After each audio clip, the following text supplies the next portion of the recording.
श्री गणेशाय नमः। हर हर महादेव। जय भोलेनाथ की। भगवान गणेश को हिंदू धर्म में सर्वप्रथम पूजनीय देवता माना जाता है। कोई भी मंगल या शुभ कार्य करने के पूर्व उनका नाम लिया जाता है। उनके नाम लिए बगैर कोई भी कार्य निर्विघ्न तरीके से पूर्ण नहीं हो सकता।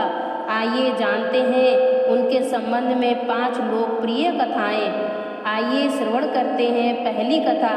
पुराणों के अनुसार माता पार्वती ने पुत्र की प्राप्ति के लिए पुण्यक नामक उपवास या व्रत किया था। इसी उपवास के चलते माता पार्वती को श्री गणेश पुत्र रूप में प्राप्त हुए।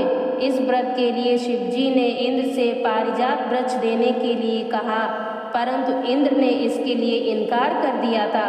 तब उन्होंने पार्वती के व्रत के लिए पारिजात के ही एक वन का निर्माण कर दिया। शिव महापुराण के अनुसार माता पार्वती को गणेश जी का निर्माण करने का विचार उन्हीं की सखी जया और विजया ने दिया था। उनकी सखियों ने उनसे कहा था कि नंदी और सभी गण सिर्फ महादेव की आज्ञा का ही पालन करते हैं, इसीलिए आपको भी एक ऐसे गण की रचना करनी चाहिए जो सिर्फ आपकी ही आज्ञा का पालन करे। इस विचार से प्रभावित होकर माता पार्वती ने श्री गणेश जी की रचना की और अपने शरीर के मैल से।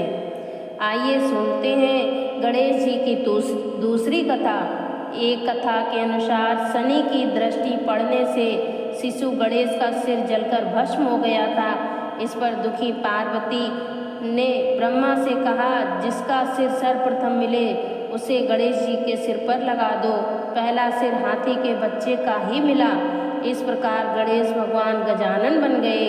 दूसरी कथा के अनुसार गणेश जी को द्वार पर बिठाकर पार्वती जी स्नान करने लगी।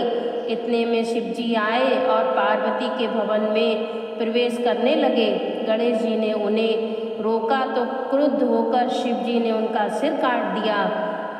इन गणेश जी की उत्पत्ति पार्वती जी के चंदन के मिश्रण से की थी। जब पार्वती जी ने देखा कि उनके बेटे का सिर काट दिया गया तो वे क्रोधित हो उठी। उनके क्रोध को शांत करने के लिए भगवान शिव ने एक हाथी के बच्चे का सिर गणेश जी के सिर पर लगा दिया और वह जी उठा। स्कंद पुराण के अनुसार। आइए सुनते हैं तीसरी कथा। एक बार शिव जी की तरह ही गणेश जी ने कैलाश पर्वत पर जाने से परशुराम जी को रोक दिया।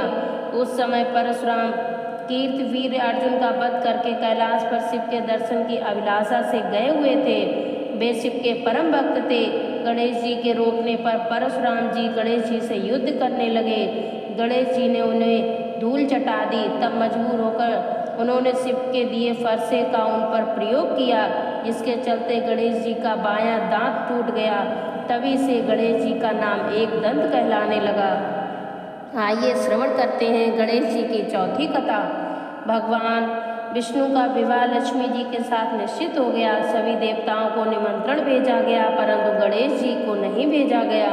भगवान विष्णु की बारात जाने के समय सभी देवता आपस में चर्चा करने लगे कि गणेश जी नहीं हैं। फिर सभी ने विष्णु जी से कहा तो उन्होंने कहा कि हमने गणेश जी के पिता भोलेनाथ जी को न्योता भेजा है। यदि गणेश जी अपने पिताजी के साथ आना चाहते हैं तो आ जाएं। कुछ कहने लगे, यदि आ भी जाएं तो उन्हें यहीं घर की रक्षा करने के लिए बिठा देंगे। बाद में जब ये बात गणेश जी को पता चली तो अपनी मूषक सेना आगे भेजकर मार्ग को भीतर से पोला करवा दिया। जब बारात वहाँ से निकली तो रथों के पहिए धरती में फंस गए। लाख कोशिश की परंतु पहिए नहीं निकले। सभी ने अपने अपने उपाय किए, परंतु पहिए तो नहीं निकले बल्कि जगह जगह से टूट गए।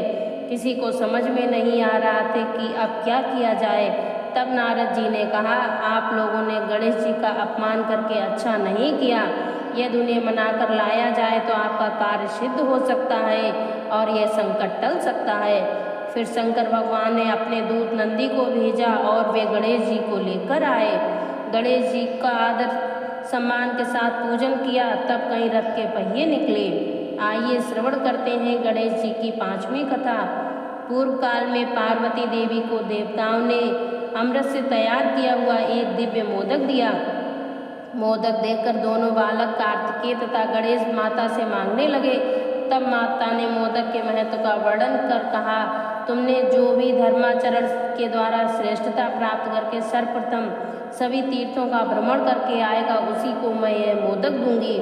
माता की ऐसी बात सुनकर कार्तिकेय ने मयूर पर आरूढ़ होकर मुहूर्त भर में ही सब तीर्थों का स्नान कर लिया। इधर गणेश जी का वाहन मूषक होने के कारण वे तीर्थ भ्रमण में असमर्थ थे।